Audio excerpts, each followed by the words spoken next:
여러분의 구독과 좋아요가 저를 살립니다. 고맙습니다. 2차 세계대전을 일으켰던 히틀러, 강력한 카리스마, 독재자, 그리고 전쟁광. 그는 과연 어떤 인간인가?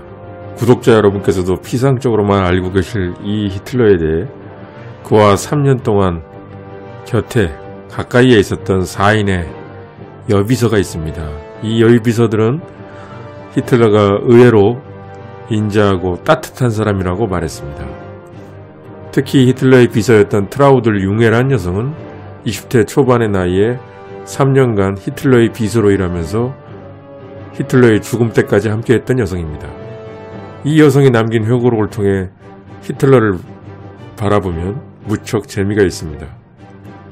특히 2차 대전 전투 상황에 대해 관심이 많은 구독자 여러분께서는 특정 시기의 전쟁 상황을 어느 정도 이해하고 있기 때문에 이 시기에 트라우들 융에가 목격했던 히틀러의 행동이 무척 흥미로울 것입니다.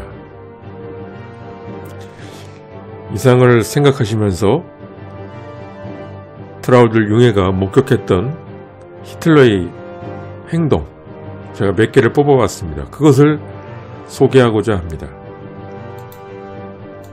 1942년 11월, 히틀러는 블론디를 내가 지금까지 구경해보지 못한 아주 영리하고 재주 많은 개로 훈련시켰다. 블론디가 몇 센티미터라도 더 높게 뛰어오르거나 좁은 나무틀 위에서 몇 분이라도 더 오래 균형을 잡고 버티는 모습에 히틀러는 매우 기뻐했다. 그는 나에게 애경과 함께 있는 것이 자기에게 가장 편한 휴식이라고 들려주었다. 트라우들 융의 1942년 11월 회고담입니다. 개랑 함께 있는 것이 가장 편한 휴식이라는 히틀러의 말은 아마 사실이었을 것입니다. 42년 11월이면 독서전쟁 블라우 작전이 진행되고 스탈린그라드 전투에서 독일군이 악전 고투 중인 상황이었죠. 히틀러로서는 아마 엄청 스트레스 받고 있을 때였을 것입니다. 쉴 틈 없었던 그에게는 그 당시 개랑 노는 게 아마 유일한 낙이었을 것입니다. 1943년 3월 1943년 3월이면 전쟁이 소강 상태라고 해야 될까요? 아직 크루스크 전투 전이고 서부전선은 조용할 때고요.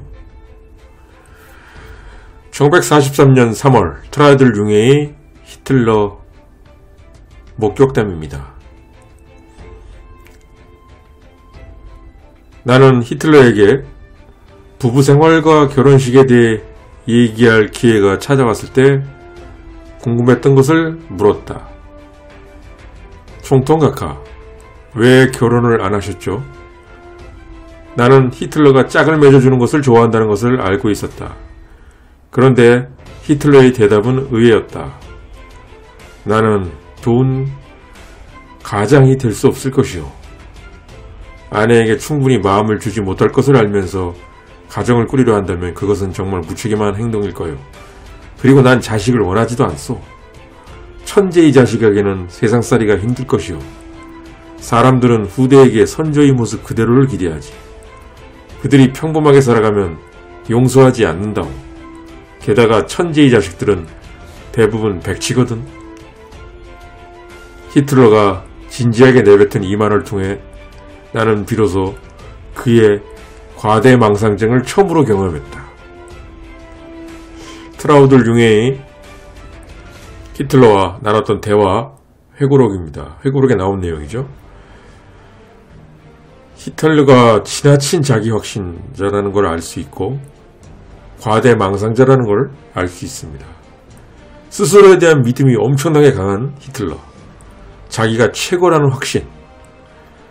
그러니까 아마 장군들의 말을 듣지 않았던 것도, 똥꼬집을 부렸던 것도 어찌게 보면 당연한 것 같습니다. 역시 1943년 3월에 있었던 트라우들 융의 회고록에 나온 내용입니다. 히틀러는 몇 안 되는 사람들과 식사하는 동안 대개 피상적이고 아주 비정치적인 주제의 대화를 즐겼다. 자신의 청소년 시절 이야기를 아주 매혹적이고 재미있게 들려주었고 여자들과 조롱을 섞어가며 작은 언쟁벌이기를 특히 좋아했다. 한 번은 에바의 냅킨에 립스틱이 묻어있는 것을 보고는 립스틱의 성분이 무엇인지 설명하기 시작했다. 여기서 에바라고 하는 사람은 히틀러의 애인이죠. 에바 브라운. 히틀러. 연지를 무엇으로 만드는지 알아요? 그러자 에바 브라운이 자신은 프랑스에서 만든 립스틱을 사용하며 틀림없이 고급 재료로 만들 것이라고 말했다. 그러자 히틀러는 에바의 말에 안 됐다는 듯한 웃음을 지으며 말했다. 바로 그 프랑스에서 하수에서 거른 기름으로 립스틱을 만든다는 것을 여러분이 안다면 아무도 발을 하지 않을 것이요. 그 말을 들은 나와 참석한 사람들은 방이 떠나가게 웃으며 히틀러에게 반발했다. 모습이 그려지는데요. 히틀러는 자기랑 가까운 사람들한테는 비정치적인 그리고 피상적인 이러한 대화를 나눴다고 합니다. 히틀러가 자신과 가까운 몇몇 사람들에게는 따뜻하고 재미있는 사람으로 비칠 수밖에 없었던 일화입니다. 특히 여자들을 놀리면서 농담하기를 좋아했던 히틀러의 모습이 나타납니다. 1943년 5월 베리그호프, 히틀러의 별장이죠. 히틀러의 비서였던 트라우들 융의 목격담입니다. 43년 5월이면 히틀러가 또 골치가 아플 때죠. 서부전선은 조용하지만 북아프리카에서는 완전히 전멸당하고 쫓겨나게 되죠. 북아프리카 군단도 모두 포로로 잡히고 북아프리카에서는 밀려나게 됩니다. 그리고 쿠르스크 전투를 준비를 하던 그런 상황이었죠. 히틀러는 사복을 입은 사람들을 부러워했다. 햇살이 밝게 빛나는 베리그호프의 어느 오후, 가죽 바지를 입고 온 손님에게 히틀러가 말했다. 히틀러, 예전에는 나도 그런 차림으로 돌아다녔지. 손님, 총통각, 이곳은 사적인 자리니까 각하께서도 이러한 차림을 하실 수 있습니다. 히틀러, 전쟁을 치르는 동안 군복은 절대 벗지 않을 것이오. 게다가 내 다리가 너무 하얗기 때문에 짧은 바지를 입으면 정말 보기 싫다오. 전쟁이 끝나면 나도 군복을 벽에다 걸어두고 이곳으로 은퇴할 거요. 나이가 들면 회고록이나 쓰고 창조적이고 똑똑한 사람들을 옆에다 두고 군 장교들은 아무도 안 만날 거요. 그들은 한결같이 앞뒤 꽉 막힌 멍청이들이요. 일면적이고 고집만 세지. 이 일화를 보게 되면 히틀러가 자기의 장군들에 대해 가진 생각을 엿볼 수 있습니다. 나이 들어 은퇴하면 군 장교들은 아예 안 만날 것이다. 앞뒤 꽉 막힌 멍청이다. 일면적이고 고집만 세다. 아마 롬멜, 구데리안, 말슈타인 등 전략적 후퇴를 주장하고 있는 또 히틀러에게 할만하는 이러한 장군들에게 엄청 불만을 갖고 있는 것으로 보입니다.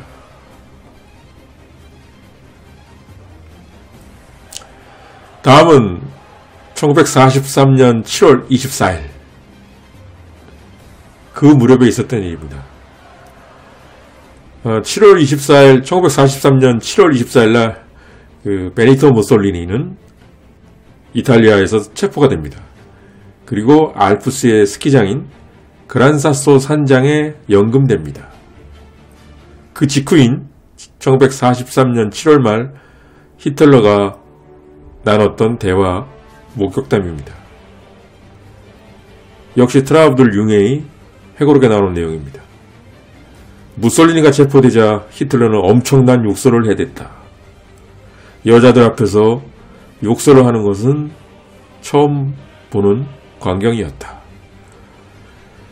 내 생각보다 무솔리니가 약했군. 개인적으로 후원해 주었건만 실패했어. 어차피 이탈리아군에게 의지할 수는 없었던 일이야. 그 무능한 국민들과 같이 싸우느니 차라리 혼자 싸워야 이길 수 있다고 생각은 옛날부터 했었지. 이탈리아 국민은 승리는커녕 오히려 우리의 명예를 실추시키고 패배를 가져다 주었어. 히틀러가 이탈리아를 얼마나 무시하는지 알 수 있는 대화입니다. 1943년 11월 베르고프에서 식사 후 비서들과의 대화 중 비서, 총통각하, 전쟁은 언제쯤 끝날까요? 히틀러, 그것은 나도 모른다오. 어쨌든 우리가 이기면 전쟁은 끝이 날 거요. 히틀러의 친절하고 다정다감하게 웃던 얼굴이 갑자기 그의 청동 조각상에서 보았던 것처럼 광기가 변하고 딱딱하게 굳은 표정으로 변했다.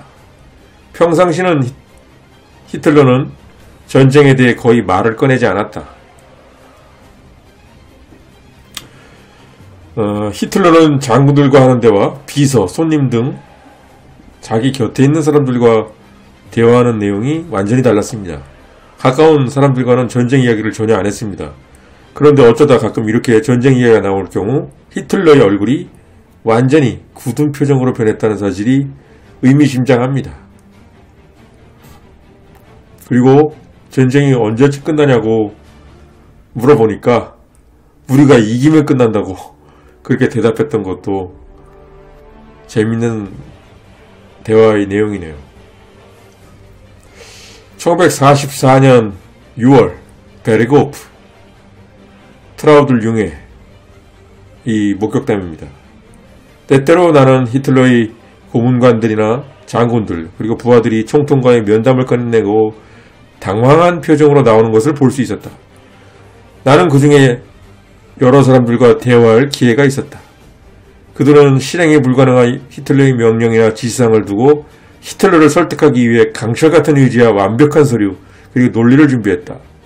하지만 히틀러는 부하들이 미처 말을 마치기도 전에 이야기를 시작했다. 그러다 보면 어느덧 부하들의 반대 의지는 사라져버리고 히틀러의 이론을 근거로 자신들의 의견이 무용지물이 되었다고 들려주었다. 히틀러가 옳지 않다는 것을 알았지만 무엇이 잘못되었는지 알 수 없었다. 마치 최면에 걸린 듯 조금 전만 해도 확고부동했던 생각이 불확실하게 바뀌곤 했다고 말했다. 나는 많은 사람이 이런 히틀러의 영향력에 저항하려고 노력했지만 결국은 피곤하고 지쳐서 비참한 최후까지 제멋대로 흘러가도록 방치했다고 생각한다. 저는 이게 뭔 뜻인지 알 것 같습니다. 히틀러의 전형적인 방식이죠. 롬멜조차도 노르망디 상륙 작전이 벌어진 후에 후퇴 요청을 위해 히틀러를 방문했을 때 히틀러가 일부러 몇 시간씩 롬멜이나 기타 장군들을 기다리게 하는 식으로 지치게 만든 뒤 우리는 기적의 무기가 있다. 그것이 바로 V2 로켓이다. 그 무기가 전선을 바꿀 것이다. 라며 히틀러의 장광설을 듣고 결국 장군들이 하고자 하는 이야기는 하지도 못한 채 설득당하고 물러나야만 했다는 이야기가 있습니다. 다음으로는 1945년 1월 이때는 히틀러가 죽기 3개월 전이죠. 지나치게 깔끔한 에바 브라운이 히틀러의 갈색 군복에 빨갛고 파란 얼룩이 묻어있는 것을 보고 히틀러를 실책했다. 당신 왜 이렇게 더러워요? 외투를 벗어야겠어요. 꼭 늙은 프리츠처럼 모양 안 좋은 모습으로 돌아다녀야겠어요? 늙은 프리츠라는 거는 이제 프리드리 대왕을 말하는 겁니다. 그러자 히틀러가 에바의 말을 반박했다. 그 순간 히틀러는 장군도 독재자도 아니었다. 이건 내 작업복이란 말이오. 색연필을 들고 난리치는 회의장에서 앞치마를 두를 수 없지 않소. 히틀러와 에바 브라운이 죽기 3개월 전 대화입니다. 아직 둘이 결혼도 하기 전이죠. 죽기 하루 전에 결혼을 하니까요. 강력한 독재자지만 에바 브라운에게 잔소리 듣는 모습이 놀랍습니다. 히틀러가 늘 입고 있는 외투 영상에 많이 나오는데요. 독일 군복. 거기에 회의 중에 색연필 자국이 묻은 것으로 보입니다.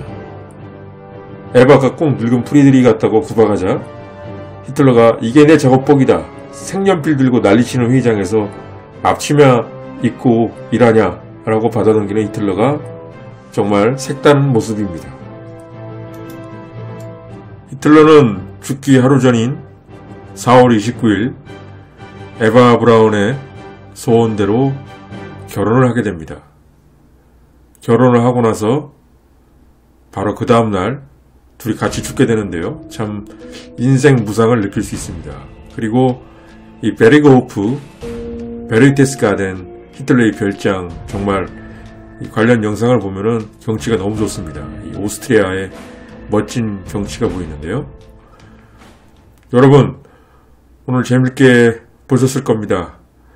잘 보셨다면 많은 구독, 좋아요 부탁드리겠습니다. 감사합니다.